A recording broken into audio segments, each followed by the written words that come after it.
Bien, Bea, muchas gracias por esa información. Ya son las 9 de la mañana, 24 minutos. Es momento de abrir la segunda entrevista y darle la bienvenida a Alicia Deus, abogada, corredactora de la Ley de Violencia Basada en Género. Ustedes saben, la semana pasada el Ministerio del Interior dio a conocer los datos vinculados a violencia doméstica y violencia basada en género.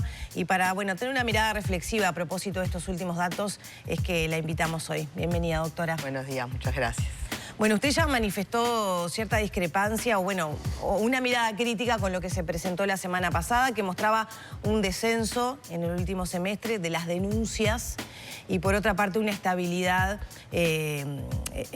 por ejemplo, homicidios, además, que fueron separados, homicidios femeninos, etcétera. A nivel general, ¿qué valoración tiene de lo presentado por el Ministerio? Bueno, que eso, realmente no nos puede conformar en absoluto, ¿no? Porque son descensos de las denuncias muy mínimos, que no sabemos a qué se deben. Y, por otro lado, los números de femicidios se mantienen prácticamente iguales, lo cual es una tragedia en este país, que sigan muriendo mujeres, que siga habiendo la cantidad de delitos de violencia basada en género, en particular de delitos sexuales. También de los datos surge que más del 65% de los delitos sexuales, las víctimas son niñas, niños y adolescentes. Y eso es realmente terrible para el país. Y lo que no vemos es que haya realmente una priorización de esta problemática.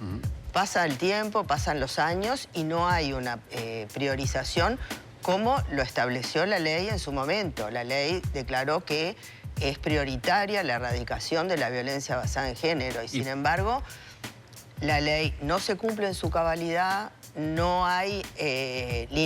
la ley establece una serie de lineamientos de política pública para la prevención, para la modificación de los patrones socioculturales que es un fenómeno muy específico, digamos, que requiere respuestas también específicas. ¿Qué es lo que no se cumple de la ley? Bueno, en principio no se cumple estos que yo le digo, los lineamientos de política pública. La ley tiene un capítulo entero de lineamientos para la educación, para la seguridad, para el área de infancia, etc. No se cumplen en los procedimientos judiciales, no se cumplen los plazos, no se cumple la especialización de los operadores, que eso es fundamental. No se han creado los tribunales, salvo excepciones de los últimos tiempos, 3 o 4 en todo el país, pero la ley hablaba de realmente una transformación en todo el país, de crear tribunales especializados en violencia basada en género, y esto es magistrados, defensores, técnicos especializados. Y eso todavía seguimos en el debe. ¿Pero eso ayudaría en la prevención o ya es para cuando el hecho se consume? Sin duda que estamos hablando ahí del área de protección y no de prevención. El área de prevención es lo que yo le decía, los lineamientos de política que tampoco se han implementado y desarrollado en el área educativa, básicamente. En todas las áreas, no solamente en el área educativa. En el área de la salud, por ejemplo, también es fundamental la atención a las mujeres víctimas de violencia basada en género, respecto de los que la ley establece también una serie de medidas para la vivienda, para el mantenimiento de la fuente de trabajo. Todo eso no hay realmente un compromiso de avanzar. Hay a veces respuestas como mínimas. Tampoco hay la ley establece un sistema interinstitucional de respuesta con un observatorio de violencia que la ley lo había puesto en la órbita de la Oficina de Planeamiento y Presupuesto, en la órbita de Presidencia, para lograr una visión más horizontal, digamos, en todas las áreas. Sin embargo, en la ley de presupuesto se lo degradó, digamos, y se lo incluyó dentro del Instituto de las Mujeres, que depende del Ministerio de Desarrollo Social, y además se sacó a la sociedad civil de su integración.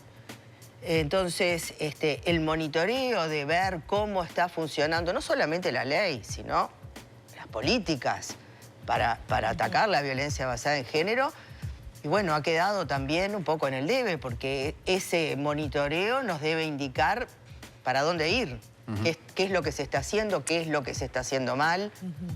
Bueno, en fin. Y habida cuenta de las iniciativas que hubo después, de modificar, cambiar algunos aspectos o consecuencias que generaba esta ley, de alguna manera se le cobra a la ley cosas que en realidad no se pudieron llevar a cabo, no es que funcionen mal, sino es que justamente por lo que usted decía, no se pudieron ejecutar correctamente. Bueno, ahí hay varias cosas, ¿no? En primer lugar, yo creo que lo que hay es una embestida regresiva del reconocimiento de derechos en este país, ¿no? Lo que se pretende es volver para atrás en el reconocimiento de derechos de las mujeres y de los niños y del acceso a la justicia, que es lo que la ley pretende orientar, digamos, ¿no?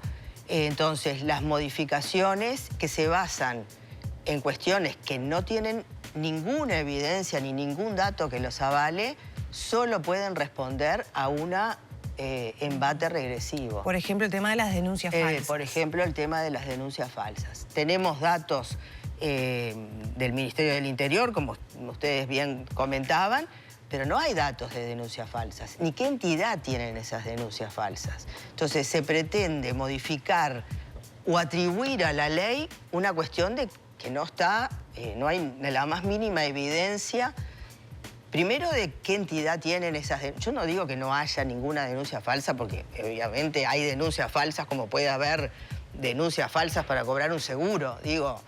Lo que no sabemos, porque no hay datos, es qué entidad tiene esas denuncias o qué consecuencia. Porque, vamos a ser claros, un archivo por falta de pruebas no necesariamente supone una denuncia falsa. Una absolución en materia penal tampoco supone una denuncia falsa.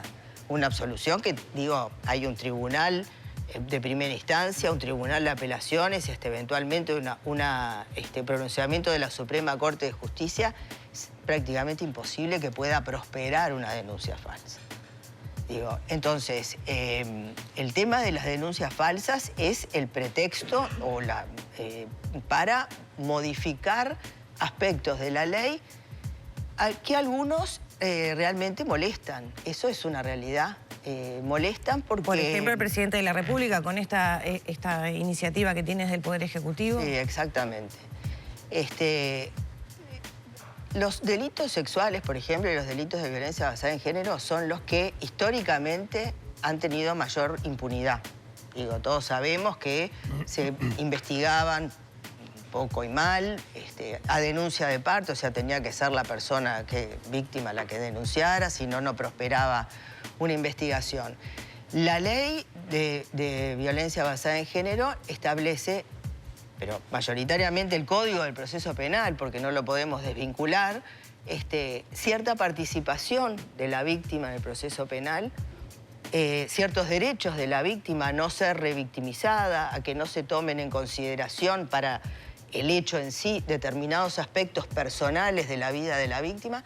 Y entonces eso ha hecho que, bueno, la víctima tenga un lugar en el proceso penal, no es parte, todavía no es parte, por lo menos en el Uruguay, a pesar de que en todo el resto de América existe la figura de querellante, en el Uruguay no la alcanzamos todavía, pero sí tienen ciertos derechos y eso molesta, esa es la realidad. Eso molesta porque antes la impunidad era lo que mayoritariamente ocurría. Y ahora, bueno, la víctima tiene una intervención, tiene una participación, puede proponer prueba. ¿Y usted dice que eso molesta? ¿A quién molesta? Y molesta en primer lugar a las personas agresoras, ¿no? Indudablemente, que gozaban de la mayor impunidad históricamente. La violencia intrafamiliar, los delitos sexuales de la violencia sexual intrafamiliar eran los que tenían mayor impunidad. Creo que siguen siendo, pero hoy hay un cierto cambio en la investigación, cierto cambio en esto que yo les decía de la participación de la víctima. Y indudablemente eso es un cambio que viene por el Código del Proceso Penal y por la Ley de Violencia Basada en Género. Claro, el argumento siempre son los menores a cargo, ¿no? Los hijos y quienes tienen esta visión de que habría que cambiar el tema de las denuncias falsas, es porque queda como sobre la mesa que las mujeres tienen como esa herramienta de dañar a la otra parte separando al progenitor de los hijos, como si la justicia o el sistema judicial lo primero que hiciera sin analizar nada es meterla cautelar, ¿no? Claro. Eso funciona, porque también puede pasar, si funciona mal la ley, que esas medidas se tomen sin tener los elementos adecuados. Sí. Pero digo, ahí estamos en el ¿no? ámbito del proceso de protección, que no es el ámbito penal, porque una de las cosas que mezcla y confunde el proyecto del Poder Ejecutivo es eso, mezcla el proceso penal con el proceso de protección. La Ley de Violencia Basada en Género no establece ni regula ningún proceso penal, simplemente le da ciertas garantías a la víctima para su participación. En el proceso de protección, que sí regula la Ley 19.580, no hay sentencias de condena, lo que hay son medidas cautelares de protección. Ahora, en ese mismo proceso, es lo que yo les decía al principio, no se cumple con la especialización que establece la ley, no se cumplen muchas veces los plazos, los jueces adoptan a veces medidas sin tener un informe de valoración de riesgo del equipo técnico del juzgado, porque no hay recursos suficientes, porque no hay... la cantidad de casos desborda las posibilidades, etcétera, por una serie de circunstancias. Y entonces la ley no se cumple, porque no es que la ley no lo establezca, es que no se cumplen con esos plazos, no se cumplen con esas instancias y con esas etapas. Entonces, a veces se adoptan medidas de protección, porque siempre hay que priorizar la protección de la persona. Y además, como tampoco se cumplen con los plazos, a veces esas medidas se prolongan en el tiempo, pero lo que quiero decir, no es un problema de la ley, sino justamente de que la ley no se aplica correctamente, ¿no? Ahora, doctora, usted dice que esta ley molesta a los abusadores, entre otros. Entonces yo le quiero preguntar, por contrario imperio, hay que pensar que los abusadores tienen la capacidad de lobby como para llegar a esferas de poder para que se cambie la ley. Yo creo que sí, que tienen capacidad. Digo, no sé si tienen mucha capacidad de lobby, pero la secretaria de Presidencia ha manifestado que una de las cosas que decidió al presidente de la República a crear ese proyecto de ley fue una manifestación que se realizó por parte de las personas que reclaman las injusticias y que se realizó en el Parlamento, creo, no sé si fue, no me acuerdo, fue un día especial. Sí, la rendición de cuentas del presidente de la República cuando llega al Parlamento hay una concentración y así le hacen ese día hubo una manifestación y eso fue lo que decidió, pero lo dijo ella, ¿no? Expresamente. Entonces creo que bueno, que sí, que se ve que tienen capacidad de lobby y de incidencia. Y también hay sectores del gobierno, sectores de políticos que, insisto, tienen una visión regresiva en cuanto al reconocimiento de derechos. Esa es una realidad. Y por eso escuchamos esas manifestaciones de, bueno, las feminazis, las feministas radicales. Esta es una ley que favorece a las mujeres y perjudica a los hombres, que la mujer solo con su declaración ya el hombre es culpable. Todo eso es un discurso que va permeando y va creando como un ambiente de hostilidad al reconocimiento de derechos. Esa es la realidad. No es solo acá, digo, pasa en muchos países, ¿no? Lamentablemente.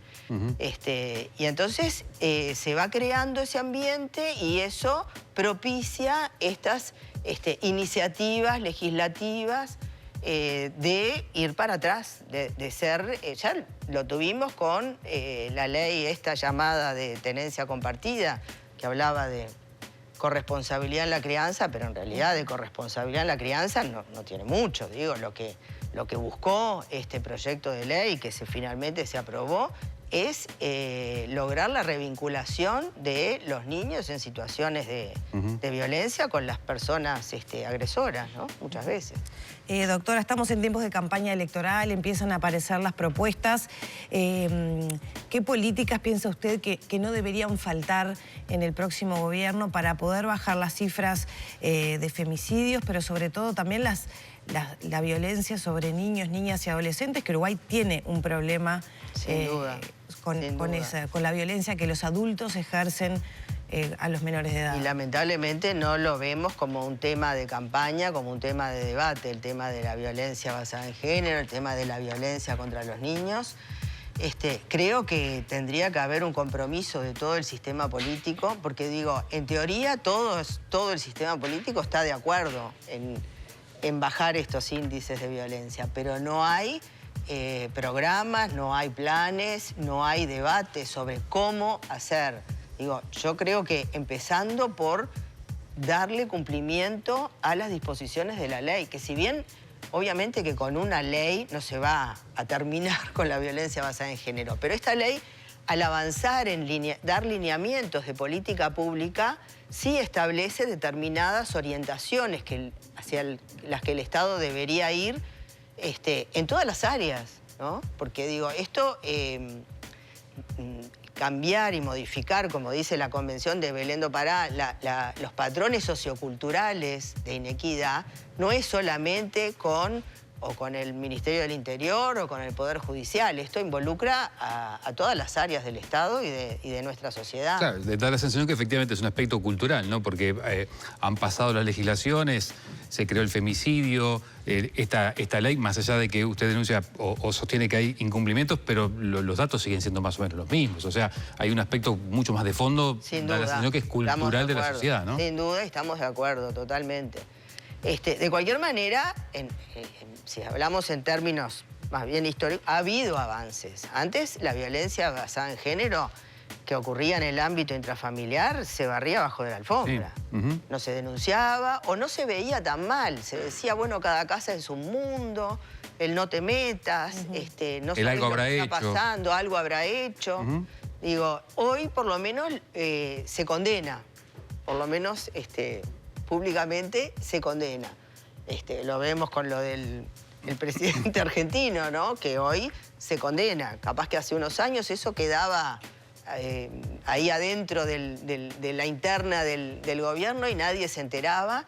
Y hoy, bueno, hay una situación de condena. Y acá, digo, sin duda que pasa lo mismo. Pero, sí, lo que dice usted es cierto, sigue sucediendo y los índices de maltrato y de violencia contra los niños son alarmantes, realmente. Y ahí es donde pensamos que no hemos avanzado demasiado, ¿no? Bueno, doctora, muchas gracias. Son temas que dan para seguir hablando. Espero que en esta campaña haya entonces de todos los partidos políticos propuestas al respecto. Bueno, muchas gracias.